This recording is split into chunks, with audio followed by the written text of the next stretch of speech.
అందరికీ నమస్కారం. నేను మీ డొనేటర్ పావని. సో ఎలా ఉన్నారు అందరూ? సో ఈరోజు పవన్ కళ్యాణ్ గారి బర్త్డే కదా. సో పవన్ కళ్యాణ్ బర్త్డే సందర్భంగా అయితే ఈ అక్క 20 మందికి అయితే అన్నదానం చేస్తుంది. నమస్కారం అండి అందరికీ. అన్నయ్య హ్యాపీ బర్త్డే. మీరు డిప్యూటీ సీఎం అయినందుకు ఫస్ట్ ఆఫ్ ఆల్ కంగ్రాచులేషన్స్. మీరు నెక్స్ట్ సీఎంగా చూడాలని అనుకుంటున్నాము.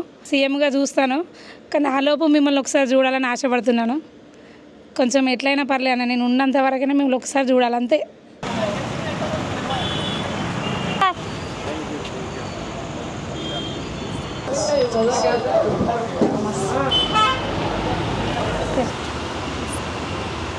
అన్నం తిను. అమ్మ తల్లి తిన్నారా?